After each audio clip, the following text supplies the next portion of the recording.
Good morning student. ये class 9 का subject आपका science.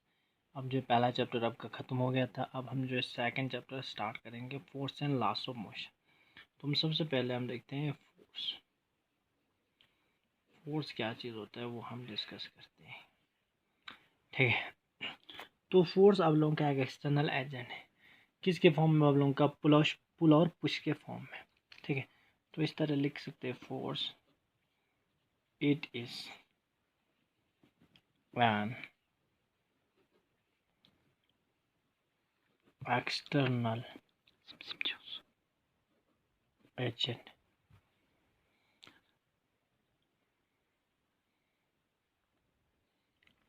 it is an external agent in the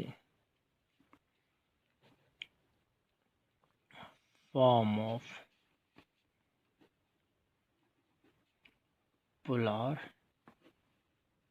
push।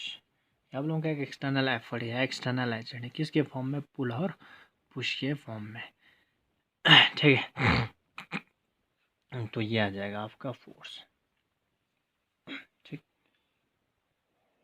तो हम देखते हैं इफेक्ट, ठीक है, इन द फॉर्म ऑफ पुल और पुश। इसमें लिखो विच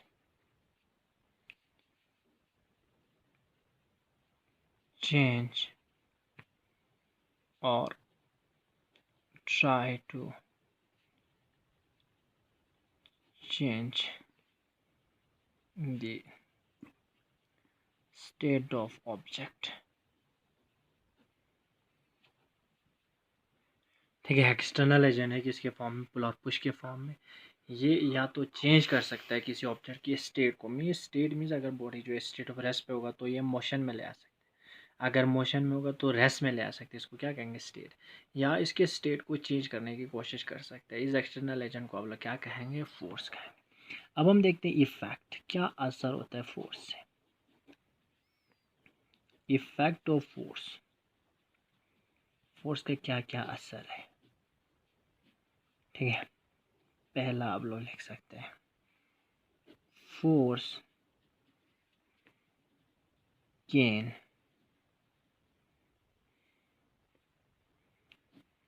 stop, force can stop or try to stop a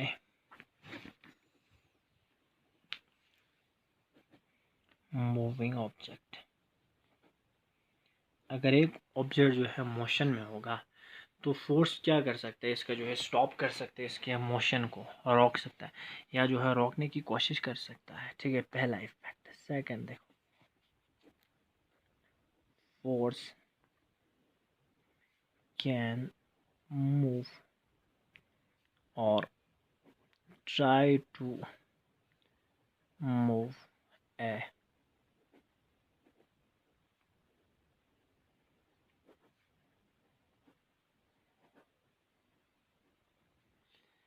ठीक है। फोर्स कैन मूव, फोर्स जो है मूव करवा सकता है, या जो मूव करने की कोशिश कर सकता है किसी स्टेशनरी ऑब्जेक्ट को। एक बॉडी रेस्ट पे तो फोर्स लगेगा तो मूव करेगा, या तो मूव करने की कोशिश करेगा वो फोर्स।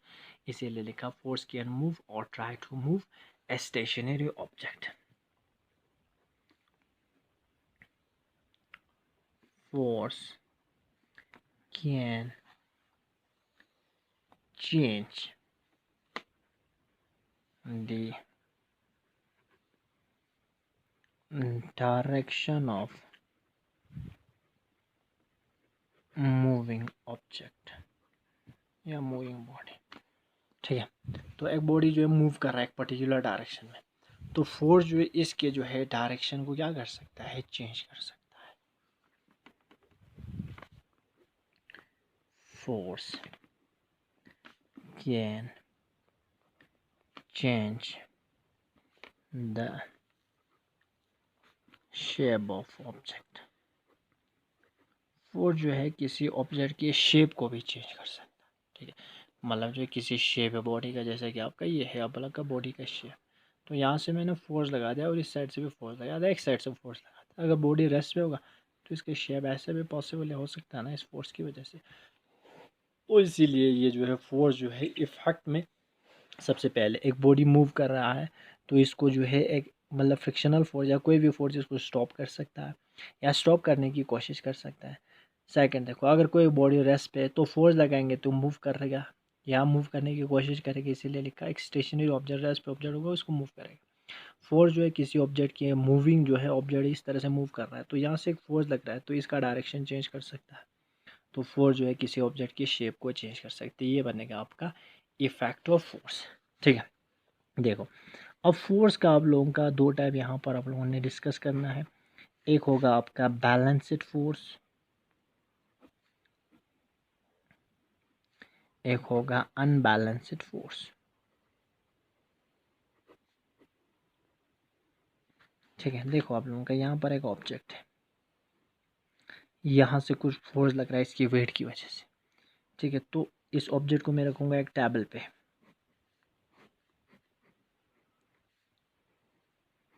यह टेबल है, तो इस टेबल जो इस ऑब्जेक्ट को उठाएगा, यहाँ से भी कुछ फोर्स आ रहा है, यहाँ से भी कुछ फोर्स आ रहा है, तो चारों फोर्स जो है यहाँ पर मैं लिखूँगा F1 F2 F3 F4।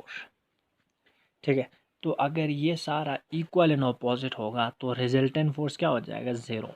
Resultant force means total force, ये इसको कैंसिल कर देगा, ये इसको कैंसिल कर देगा। अगर किसी ऑब्जेक्ट पर इस तरह से फोर्स एक्ट करेगा ताकि उसका रिजल्टेंट फोर्स किसके बराबर होगा, ज़ीरो के बराबर होगा, इस फोर्स को आप लोग क्या कहेंगे, बैलेंस्ड फोर्स। तो इसमें लिखेंगे बैलेंस्ड फोर्स में if the resultant of all the forces acting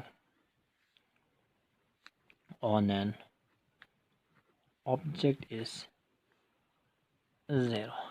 अगर आपका जो है सभी फोर्स का जो है रिजल्टेंट फोर्स जो है किसी ऑब्जेक्ट पर जो है एक्ट करेगा लेकिन रिजल्टेंट फोर्स क्या होगा, ज़ीरो, जैसे कि मैंने पहले डिस्कस किया था ये वाला, तो उस वक्त फोर्स को आप लोग क्या कहेंगे, balanced force. If the resultant of all the forces acting on a object is zero then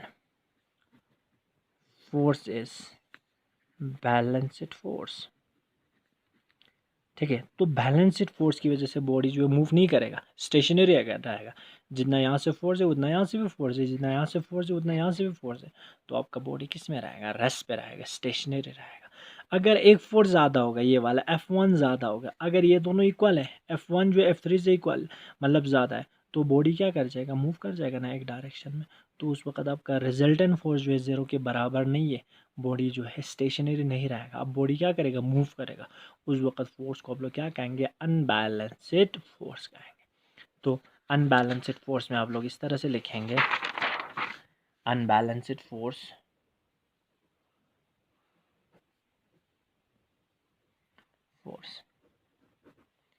if the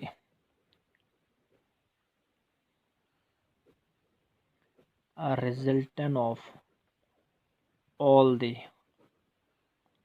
forces acting on an object is not zero।